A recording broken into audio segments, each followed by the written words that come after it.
from Luzon, Visayas, Mindanao, inaasahan natin itong impeachment ni Bongbong Marcos. Kaya lang niluto tayo. Tuso talaga. Tuso talaga yung sindikato dyan sa gobyerno. Tuso talaga. Di umano, etong si Bongbong Marcos, di ba, napredict natin, eto gagawin nila. Ganun nga ang ginawa.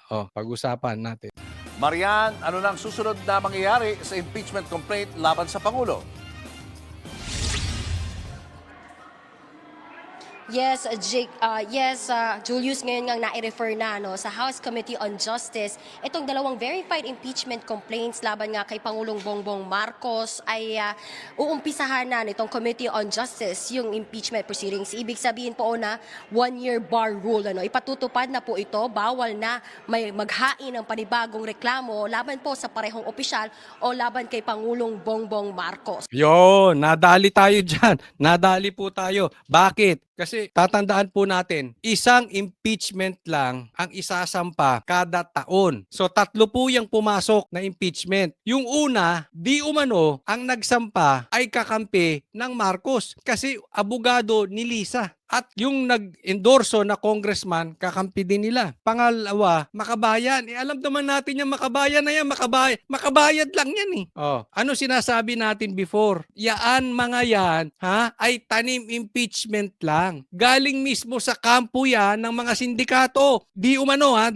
Galing po mismo yan. Kasi ang sabi nila, di ba, yung ghost projects na yan, malawakang sindikato yan. Kaya tinatawag nating sindikato. So, in short, tanim. Sila nagtanim niyan. At alam natin, mahina yung kasong isinampa kay Bongbong Marcos. So, sa madaling salita, pinapatay lang nila yung impeachment. Sinabi na natin yan last week at ganyan ang gagawin nila. Ngayon, natupad na. Dahil yung lehitimong impeachment na sinampa ng grupo ni Chavit, hindi na tinanggap. Ngayon, biglang fast forward, binilisan nila pagdating ng Lunes, isinampa na sa Congress. Aaksyonan na ng Secretary of Justice. Di wala na. Ibig sabihin, hindi na pwedeng ihabol yung lehitimong impeachment. Niyari tayo. Animal, no? Tuso po talaga. Tuso talaga tong si Bongbong Marcos. Sweetie! So ito po yung dalawang impeachment complaint na pagtutuunan ng pansin ngayon ng House Committee on Justice. Tutukuyin ng komite kung sufficient in form and substance po itong dalawang reklamo. So, ang mangyayari po niyan kung mayroon pong sufficiency in substance and Ay, baka mamaya may mapunta na naman sa bundok, ha? Di ba yung congressman na yan, yung kulot na congressman na yan na nakasalamin, inirereklamo nung nanay dahil ni-recruit yung anak niya at dinala sa bundok, patay. Hindi ako nagsabi yun, ha? Hindi ko nga alam ba't hindi binabalita ng mainstream media yan. Kaya duda rin ako sa mga karakas nitong mga nagsampa nito, itong impeachment na yan. Baka mamaya yung sinampa nilang impeachment, yung loob wala ding silbi. So anong madaling salita? Makakawala si Bongbong Marcos. Kaya nga 'di ba, sabi ko nga sa inyo, ang tawag dito sa Makabayan Black, makabayad eh. Bayad-bayad lang naman yan. Baka naman nagpapataas lang kayo ng presyo. form, bibigyan po nila ng 10 araw itong respondent o si Pangulong Bongbong Marcos na Parang tanga, nagpo-prosesyon pa, no? Magsasampa lang. Ako, kasama po kami ni Attorney Torion. Ako, si Boss Dada. Nagsampa po kami na diyan sa Supreme Court para gawing unconstitutional yung impeachment ni BP Sara. Na ireklamo na ito'y unconstitutional. Nagtagumpay din naman. Sinabi rin ng Supreme Court, unconstitutional yon. Pero wala na kaming dramang ganyan. Parang komunista. Hindi, di ba yung mga ganyan-ganyan? Parang komunista, nagpo-prosesyon pa mga animal. Ang OOA talaga. Sampan nyo na lang kung isasampa. o tumugon po dito. Ipinadala na sa House Justice Committee. Yung House Justice Committee, yung kila Chavit hindi tinanggap, eto tinanggap, di ba? Bobo rin Sa talaga. reklamo, pero kung hindi po siya sasagot, deemed general denial na po doon sa lahat ng reklamo. Pero kung may sagot po siya, bibigyan naman ng 3 araw ito pong mga complainants para din sumagot o mag-reply nga po doon sa Basta sisiguraduhin nyo lang, wala nang dadalhin sa bundok. Baka mamaya ma-impeach nyo si Bongbong Marcos, dalahin nyo sa bundok. Okay lang din. ipapadala ng Pangulo. At meron lamang pong 6 na pong session days itong Committee on Justice na dinggin at tungkol nga po dito sa impeachment proceedings para makapagpadala naman ng kanilang findings, ng kanilang report, recommendations po sa plenaryo. At doon, malalaman natin kung ano nga yung kanilang magiging desisyon dito sa mga impeachment complaint. Julius. So ba ang tama ba na sarado ng tindahan? Wala. Ayun. Yun ang tamang term. Sarado na ang tindahan. Hindi na pwede maghabol. Kahit na yung dalawang impeachment, ampaw, at yung pangatlo, ang pinakasiksik, hindi na pwedeng ihabol. Bakit? Sarado na. Parang pwede maghain ng impeachment complaint at this point.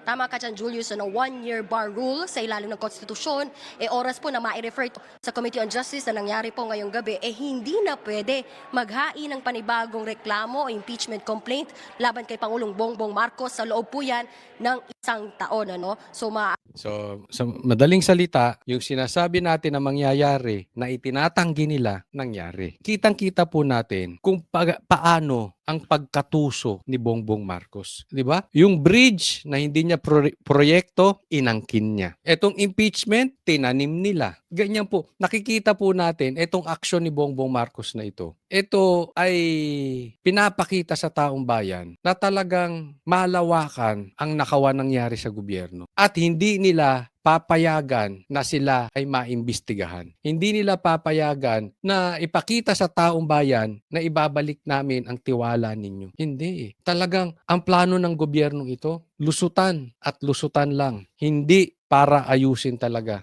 ang bansang Pilipinas. ari po yan sa susunod na taon na muli pwedeng buksan ang tindahan. Julius. Itong dalawa yung Maan dagdag doon sa pagulo mga eh. reklamo, Yan. maan doon sa mga Yan, dalawang maan doon sa mga reklamo. Wait! Yan. Silang dalawa eh. Ngayon, ibabato namin sa inyo kung yung reklamo ninyo at yung nakapaloob dyan ay walang lehitimong ebidensya. Mga tanim nga kayo. Sana patunayan yung mali kami. Sa totoo lang, mas gusto kong i-humble nyo kami. Patunayan nyo mali kami. Mas gugustuhin ko pa yun. Pa-impeach nyo nga talaga. May laman yung sinampan nila. Sinampan nyo labang kay Bongbong Marcos. Pero kung naharang lang din yan, Maan doon sa mga reklamo laban kay Pangulong Marcos, meron ba mga naka-indicate doon na nakabase sa isiniwalat ni Congressman Toby Chanco tungkol nga doon sa kontrobersyal na pag-uusap noon ng Pangulo at ni dating House Speaker Martin Romualdez na kanyang narinig? parang medyo Julius. Pumupuyok-puyok ka, parang ako din yan, parang ako.